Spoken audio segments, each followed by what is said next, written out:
ታሪክን ከንግግር ከጽሁፍ ባለፈ በመተመለከቱት መልኩ በሚጨበጡ በሚዳሰሱና በሚታዩ ቅርሶች ተሞልቷል። የደሞ አድዋ የሁላችንንም መሆኑን ያሳያል። በዚህም የአድዋ መታሰቢያ የጋራ ትርክታችንን እያጸና ይገኛል።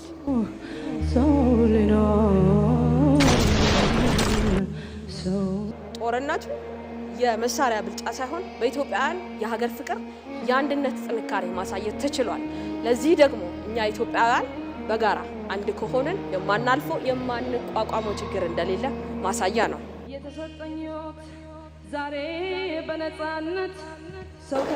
አሚን እባላለሁ።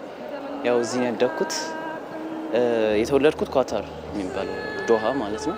ግን እዚህ ለ12 ወይም 11 ዓመት እዚህ ኖሬያለሁ። ያው እንግዲህ ብዙ እንትንን አይተናል። እውነት በጣም የሚገርሙ ሰዎች ነበሩ። ከእንትኖቹ ራሱ ከገበሬዎቹ ጀምሮ እስከ ወታደሮቹ እንዳለ ሄደው ነው ጦርነት የተዋጉት። ማንነታችንን እንዳይሰረቅ ሁሌ ድሮ ያደረግነውን ነገር እያስታወስን አሁን ያለነው ነገር እንግዲህ ያው በዘመናዊ ጊዜ ማንነታችን እንዳይታጣ የድሮን እንድናስተውስ አይገስ እንትን ያደርጋል። መታችሁ ሁሉንም ነገር ይዩ፣ የጀግንነትን ታሪክ ተመልከቱ። በአሁኑ ወቅት የሚታየው የመከፋፈል ፖለቲካ ለማረምና የተሳሳቱ ትርክቶችን ለማስተካከል አድዋን እንደ ወል ትርክት መውሰድ እጅግ አስፈላጊ ነው። ምክንያቱም አድዋ የትናንት ታሪካችን ብቻ ሳይሆን የዛሬው አንድነታችንና የነገ ብልጽግናችን ጽኑ መሰረት ነውና የተለያየውን ስለ አድዋ የነበረውን አመለካከት ይህ ሙዚየም አስተካክሏል። ትርክቱን ወደ አንድና ወጥ ወደ ሆነ አድርጓል። ለምሳሌ ድሉ የከሌ ነው የሚለው ቀርቷል። አሁን በሙሉ ድሉ የጋራ ሆኗል ማለት ነው። የኢትዮጵያውያን ድል ተብሎ ነው የሚነገረው። የኢትዮጵያውን ድል ለሌሎችም እንደነገርኩሽ ለአፍሪካውያንም ምሳሌ አርአያ የሆነ ነው ማለት ነው። ስለዚህ የጋራ አንድነትን የመሰረተ ትልቅ ታሪክ ነው ማለት ነው። መግቢያ በሮቹ ምንን ያሳያሉ? መግቢያ በሮቹ አራቱ የሰሜን፣ የደቡብ፣ የምዕራብና የምስራቅ በሮች ኢትዮጵያውያን ከሁሉም አቅጣጫ ተመው በአንድነት ሆነው የጋራ ጠላታቸውን የሆነውን የገጠሙበት ነው የሚያመለክቱ። ስለዚህ በሮቹ አንድነትን፣ ጽናትን፣ ህብረትን የሚያመለክቱ ናቸው። ሌላኛው አስደናቂ ገጽታ በግቢ ውስጥ የ12 የጀግኖች ሐውልቶች ቆመዋል። ይህ ደግሞ የአድዋ ድል የአንድ ሰው ወይንም የጥቂቶች አለመሆኑን ይመሰክራል። የዛን ጊዜ ከተለያዩ ሀገሪቱ ክፍሎች የተለያዩ ብሔር ብሔረሰቦችን የሚወክሉት እነዚህ ጀግና መሪዎች የተሰባሰቡት በአንድ ጥላ ስር የተሰባጠሩት ለወል ትርክታቸው ለአድዋ ነበር።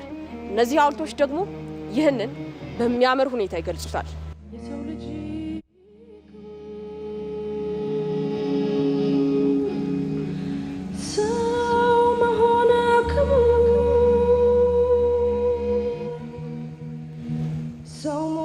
የአድዋ ድል በዓልን ምክንያት በማድረግ ቪዲዮ ለመስራት ነው የመጣሁት። ያው ሙዚየሙ መሰራት በጣም ነው ደስ የሚለው።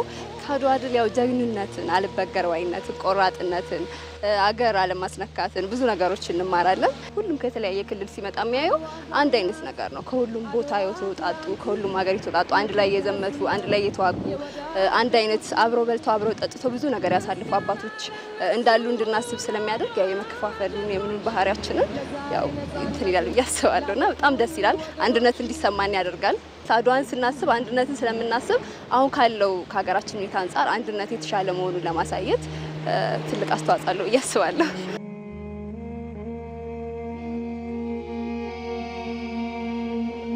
00 ኪሎ ሜትር ለምን ተባለ? ጥንታዊ ጀግኖች እናትና አባቶቻችን ወደ አድዋ ጦር ግንባር ከመዝመታቸው በፊት እዚህ ስፍራ ላይ ታሪካዊ ውሳኔን አሳልፈዋል። እዚህ ስፍራ ላይ የኢትዮጵያን አንድነት ማህተምን ተመቷል።